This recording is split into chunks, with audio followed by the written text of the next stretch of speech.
135 वर्ष जगायचंय असं त्याचं स्वप्न होतं. तो म्हणायचा मला 135 वर्ष जगायचे आणि त्याच्यासाठी त्यांनी एक योजना आखली महाराज. योजना कशी आहे का? योजना अशी होती की त्यांनी आपल्यासोबत 12 डॉक्टर ठेवले. किती? 12 डॉक्टर. पोटाचा, छातीचा, हृदयाचा, हाडांचा, स्किनचा असे 12 डॉक्टर ठेवले महाराज सोबत. बरं एवढंच नाही, ते 12 डॉक्टर सकाळ दुपार संध्याकाळ त्याची चेकिंग करायची, तपासणी करायची. कारण त्याला जगायचं होतं 135 वर्ष. खूप संपत्ती होती महाराज त्याच्याकडे. आणि मग ते सकाळ दुपार संध्याकाळ त्याची चेकिंग करायचे. त्याला जेवायचं म्हटलं तर त्याचं अन्न, त्याला जे जेवण आहे ते लॅब मध्ये अगोदर तपासायचं, नंतर याला खायला द्यायचं. बरं त्याला किती मिली अन्न द्यावं, किती कॅलरीज द्यावा, हे सगळं डॉक्टरांच्या मनात, सगळं डॉक्टरांच्या मनात महाराज. आणि एवढं करून देखील त्याला 35 ते 40च्या वयामध्ये मारावं लागलं. का बरं? कारण महाराज त्याच्या मरणालाही महाराज एक वासनाकारक कारणीभूत होती महाराज. तो दिसायला काळा होता महाराज. कसा होता? काळा. आपल्या या भारत देशामध्ये जातीभेद आहे महाराज, जातीभेद. तसं पाश्चात्य देशामध्ये वर्णभेद आहे.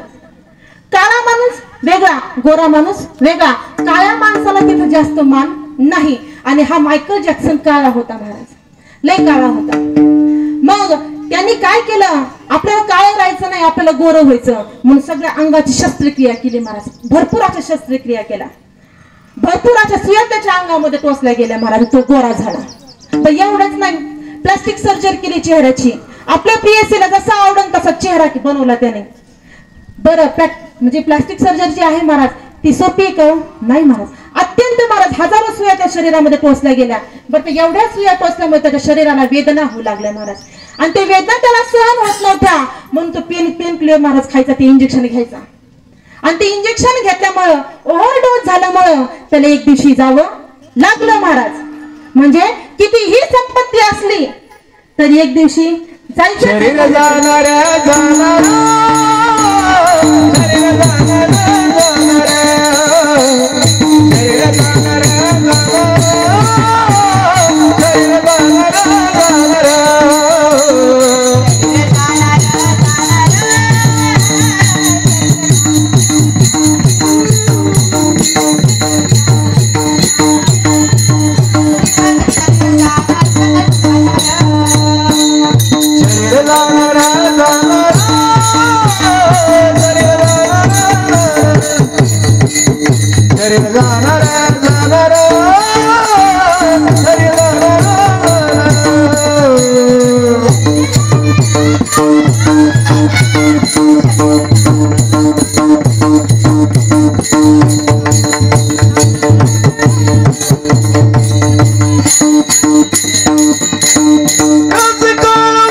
शरीर जाणारच महाराज.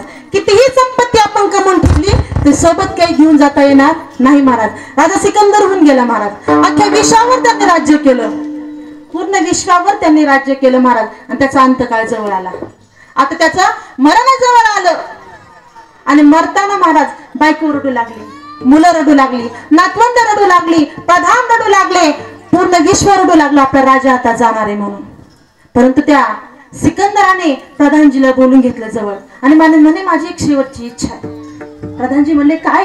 लवकर सांगा.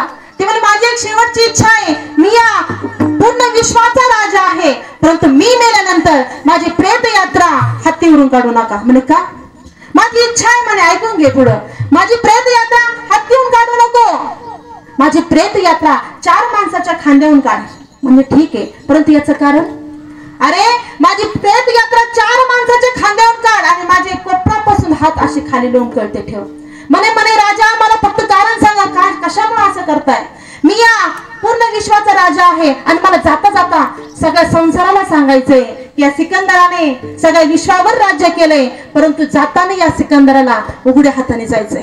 तूने जो कमाया तूने जो कमाया था, तूने जो कमाना है दूसरा जो खाएगा. खाली हाथ आया है खाली हाथ जाएगा. खाली हाथ आया है खाली हाथ जाएगा. तूने जो कमाया है तूने जो कमाया है दूसरा जो खाएगा. खाली हाथ आया है खाली हाथ जा.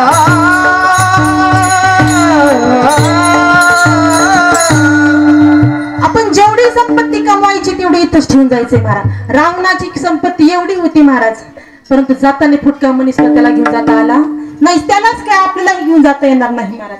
कोणालाच ही संपत्ती आपल्या सोबत घेऊन जाता येणार नाही. बरं एक प्रश्न विचारते हा. बाबा ओ बाबा म्हटले बाबा तुमचं वय किती? तुमचं वय किती असेल? 70 समजा आपण. जाऊ द्या ठीक आहे, जाऊ द्या, तुमचं उदाहरण देतच नाही मी. मागच्या कीर्तनामध्ये एका बाबांनी प्रश्न विचारला. एक बाबा होते फेटा बिटा बांधले टकाटक पुढे येऊन बसले होते महाराज आणि त्यांना विचारलं बाबा तुमचं वय किती हो? बाबा म्हणले 85 वर्ष. म्हणे वा वा वा काय म्हणे तुमचं 85 वर्ष वय? खरंच तुम्ही इतके दिवस? हो म्हणे. बरं तुमच्या वडिलांची तब्येत कशी? म्हणलं ते म्हणले गेले ते. बर बर बर बर म्हणलं तुमच्या आजोबांची तब्येत कशी? ते पण गेले म्हणे. बर बर बर. तुमच्या पंजोबांची तब्येत कशी? अहो ते पण गेलेत म्हणे. म्हणजे आजा गेला, पंजा गेला, बाप गेला आणि बाबा आता कुणाचा नंबर आहे? म्हणलं ते म्हणले माझाच नंबर. आजा मेला पंजा मेला बाप मसला.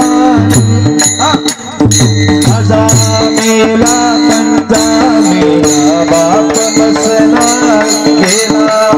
आजा मेला पंजा मेला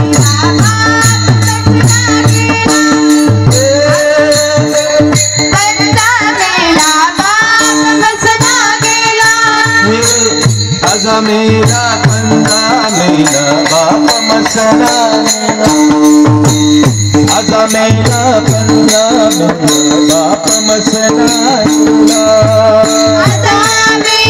पंजा मेला बाप मसला गेला. आजा मेला पंजा मेला बाप मसला गेला. देखत देखत ना तू पण तू ही कैसा झाला. देखत देखत ना तू पण तू कैसा झाला. बज मन नारायण बज मन नारायण बज मन नारायण बज मन नारायण.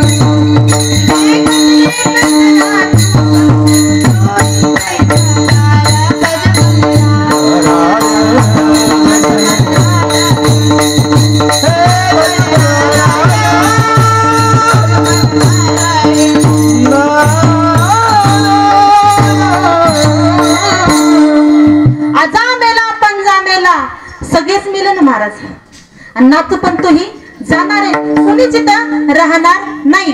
जे आले ते सगळे जाणार आहे. असो तुकाराम महाराज या ठिकाणी 3 गोष्टी आपल्याला सांगतात की जगामध्ये एक मूर्ख लोक असतात ना, त्यांची टोळीच असते. गावामध्ये त्रास देणारी काही लोक असतात. आता पुरुषांचं उदाहरण नाही देत महाराज, स्त्रियांचं उदाहरण देते. कारण पहा एका बाईचं नाव होतं शांताबाई. काय नाव होतं? शांताबाई. परंतु ती शांत नव्हती. रोज तिला भांडण लागायचं महाराज, रोज भांडण लागायचं. आणि त्या शांताबाई नावाच्या एका स्त्रीने एका बाईच्या घरी 4 दिवस भांडण केलं महाराज. किती दिवस? 4 दिवस. ती बाई खूप वैतागली. सरपंचाकडे गेली महाराज. सरपंचाला म्हणाले अहो सरपंच मी काही एकटीने गुत्त घेतले का म्हणे. ती रोज येऊन मला भांडते म्हणे. असं करा, बारा लावा म्हणे, सगळ्या गावात हिचा येडा आला पाहिजे. काय म्हणली ती?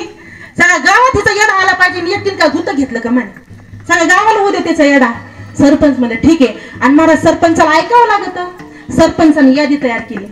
आज मंगलबाईकड, उद्या हिच्याकड, उद्या तिच्याकड, परवा तिच्याकड यादी तयार केली. मला तिच्याकडे नेऊन दिली. असतात महाराज भांडकुदळ, मूर्ख माणसं गावामध्ये असतात. आणि ते खूप भांडकुदळ होती महाराज, खूप. आणि मी एक दिवशी अशी ती चालू होतं, माझं ते चक्र चालू होतं. आणि एका शेजाऱ्याच्या घरी ती गेली. एवढी भांडली महाराज. ते शेजारची दुसऱ्या दिवशी बारी होती. तिने संध्याकाळी दुखणं आणून घेतलं महाराज. आणि तिची सून म्हणली, अहो सासूबाई काय झालं तुम्हाला? ती म्हणली काय सांगू म्हणली, उद्या आपल्याकडे शांताबाई येणारे भांडण करायला. आणि म्हणूनच मला आता हिव ताप आलाय म्हणे. आता काय करू? ती म्हणली आत्याबाई, कारण सुनाबाई आता हुशार आहेत, जरा शिकलेल्या आहेत ना. आत्याबाई काळजी करू नका. तिच्या तोंडाला तोंड आपण लावलं नाही, तिला काय आपण बोललं नाही, तर ती कसं काय भांडण करत? आपण तिला अगं तुला नाही माहित ग, तिलाही भांडकुदळ आहे, नाही बोलत तरी भांडती. नाही म्हणे माझं ऐका म्हणे, अजिबात भांडणार नाही आपण, तिच्याशी बोलायचंच नाही म्हणे. म्हणजे ठीक आहे, बघू काय तिला आपण. दुसऱ्या दिवशी आली ती शांताबाई, दारातच आली महाराज. पण काहीच बोलली नाही. सासूबाईच्या जरा जीवात जीव आला. ते म्हणले शांताबाई आज चांगली दिसते, आज भांडण्याचं मूड काय तिचं दिसत नाही. मग आवाज दिला, ए इकडे ये म्हणे. सासू काही घराची बाहेर ये ना. मग सुनबाई आली. म्हणे सासू कुठे? म्हणजे आहेत ना, बोलव तिला म्हणे. सासू थरकाप झाला मला, ते कापत बाहेर आली. पण लईच भांडकुदळ होती मला ती शांताबाई. बाहेर आली सासू आणि म्हणे काय ग शांता? काय नाही म्हणे, पूर्वीच्या काळी महाराज काडी पिटी ते काही नव्हतं महाराज. इस्तू ठेवायची जपून आणि ती इस्तू लोकांना द्यायचे. ती म्हणली काय नाही, घरातली इस्तू संपलंय, मला इस्तू पाहिजे म्हणे थोडा. विस्तू कळतो ना? हा, मग विस्तू पाहिजे म्हणे. विस्तू म्हणे हो ना, मग द्या ना काहीतरी विस्तू द्यायला. म्हणे कशाला काय पाहिजे? पदार्थ दे माझ्या म्हणे. सोमवार म्हणली पदार्थ जवळ ना, तुला काय करायचं म्हणे, जाऊ दे. मग म्हणले काही बोलायचं नाही ना. ती घरात गेली, विस्तव घेतला एका प्लेट मध्ये टाकला पदरात आणि जायला महाराज तिचा पदर. मग इतकी भांडायला लागले महाराज, विचारताच काम नाही. विठ्ठल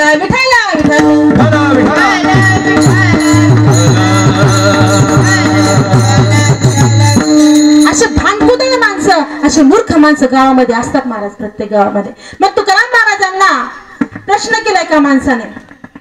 एक व्यावहारिक उदाहरण लक्षात ठेवा, व्यवहारामधलं उदाहरण आहे. तुकाराम महाराजांनी प्रश्न केला, हो असे मूर्ख माणसाचे आम्हाला पाठलाग सोडायचा आहे, असे मूर्ख माणसं आम्हाला नको, त्यासाठी काय करावं? तुकाराम महाराजांनी 3 गोष्टी सांगितल्या. तुकाराम महाराज म्हणले एक गोष्ट सांगतो म्हणे, अशा लोकांना काय करावं? बायकांनी बांगड्या मागं साराव्या, पुरुषांनी भया मागं सारावं, खार कुणी मुस्काटात मारावी म्हणे. मुस्काटात? अहो पाप होईल ना. एखाद्याला मारायचं म्हणलं काय होईल? पाप होईल म्हणे. पाप बीप काही नसतं म्हणे, पाप होणार नाही म्हणे. मग तुकाराम महाराज दाखला दिला म्हणे. आपले नख वाढतात, नख, आणि आपण नखाला कापतो म्हणे. मग कापताना आपण असा विचार करतो नाही त्यांना फार दुःख होईल, कसं कापावं? नखांना कापावं लागतं. तसं दुर्जनाला एक मुस्काट दिलं तरी पाप लागत नाही. आम्हाला हे जमणार नाही म्हणे. आम्हाला भांडकुदळ माणसाच्या, मूर्ख माणसाच्या नादी लागता येत नाही. दुसरा काहीतरी उपाय सांगा. मग तुकाराम महाराज म्हणले हा दुसरा उपाय सांगता येईल, तुम्ही ते गावच सोडून जा म्हणे. तुम्हाला लय त्रास झाला तर काय करा? ते गावच सोडून जा. अहो असं काय म्हणतात तुकाराम महाराज? गावामध्ये जमीन आहे, जुमला आहे, गाडी माडी सगळं काही आहे, हे सगळं सोडून कसं जायचं? नाही जमणार म्हणे. मग दुसरा काहीतरी उपाय सांगा म्हणे. त्याच्यापेक्षा बलवंताला शरण जा. म्हणजे जो भांडकुदळ आहे, मूर्ख आहे, त्याच्यापेक्षा श्रेष्ठ आहे, त्याला शरण जा. हे झालं व्यवहारातलं उदाहरण महाराज. आणि परमार्थातलं उदाहरण द्यायचं म्हटलं तर परमार्थामध्ये आपल्या पाठीमागं कोण लागलंय आता? कशाला सर्वात जास्त कशाची भीती वाटते तुम्हाला? मरणाची महाराज. कुणी कशाला भिवू अथवा न भिवू, सगळ्याला मरणाची भीती आहे महाराज, मरणाची भीती. आणि मग आपल्या मागं काळ लागलाय, मग या काळाला कसं सोडवायचं? काळापासून आपण कसं बाजूला व्हायचं? तुकाराम महाराजने काळजी करू नका. पहिला मुद्दा, भाई मागं साडा काळाच्या मुस्काटात मारा म्हणे. कसं काय शक्य म्हणे? काळ आमच्या हाताला लागणार आहे का? संतांच्या हाताला लागतो, आमच्या हाताला लागणार आहे का? दुसरा उपाय सांगा म्हणे. दुसरा उपाय आहे म्हणे, तुम्ही ज्या गावात काळ राहत नाही त्या गावात जाऊन राहा म्हणे. असं गाव आहे का एखादं? आज एक पारनेर आहे, पारनेर मध्ये माणसं मरतात म्हणजे काळ इथं राहतो. आमच्या पिंपळनेर मध्ये माणसं मरतात, मग तिथंही काळ राहतो. या जगाच्या पाठीवर कोणत्याही गावात जा, तिथं माणसं मरतात. मग तुकाराम महाराज तुम्ही म्हणतात हे गाव सोडून दुसऱ्या गावात जा, तिथं गेल्यानंतर माणसं मरणार नाहीत. असं गाव आहे का कोणतं? तुकाराम महाराज म्हणतात हो आहे. पण या जगाच्या नकाशात त्यांचं वास्तव्य त्या गावाचं ते गाव दिसत नाही. ते गाव दुसरं आहे. ते गाव कोणतं? त्या गावाचं नाव ब्रह्मपुरी. त्या ब्रह्मपुरीमध्ये जाऊन राहा. तुकाराम महाराज आम्हाला ब्रह्मपुरी काही कळत नाही, आम्हाला हाही मार्ग अवघड वाटतो, दुसरा मार्ग सांगा. मग शेवटी तिसऱ्यांदा तुकाराम महाराज म्हणतात तुम्ही एक काम करा, त्या मूर्ख माणसापेक्षा बलवंताला शरण जा. म्हणे काळापेक्षा बलवंत कोण आहे बरं? काळापेक्षा मोठा कोण आहे? यमापेक्षा मोठा कोण आहे? त्यावेळेस माझे तुकोबराय म्हणतात यमापेक्षा मोठा आहे भगवंत. यमापेक्षा मोठा आहे भगवंत, कारण यमालाच मला जन्म दिलाय भगवंताने. आणि यमापेक्षा मोठा आहे संत महाराज. आणि या संतांच्या जर आपण शरणागती संतांची पत्कारली महाराज, संतांच्या चरणात जर लागलो तर आपल्याला काळ आपल्या पाठीमागे लागणार नाही. आणि काळ पाठीमागे लागणार नाही, त्यांच्या अंगावर आपण संतांच्या ओझात टाकलं तर आपला सगळं योगक्षेम नाहीच होतं. अभंगाचं शेवटचं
संतावरी ओझे ऐसी कळवळाची जाती परीला भावी न प्रीती. तुकाराम महाराज आपला योगक्षेमाचा सर्व काही भार या संतांवर टाकतात महाराज. संत हे आई स्वरूप असतात महाराज. आज आईला जाऊन 1 वर्ष पूर्ण झालेले महाराज.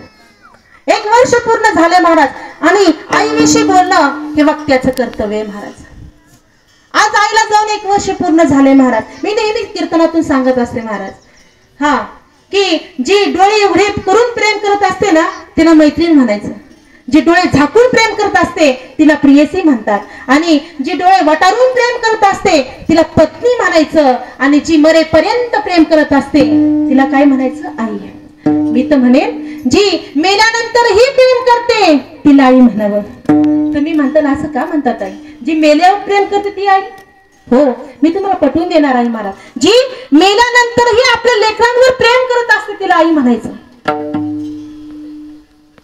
मी गेल्या काही दिवसापूर्वी महाराज एक श्यामची आई नावाचं पुस्तक वाचलं होतं. इतकं मनाला भावणारं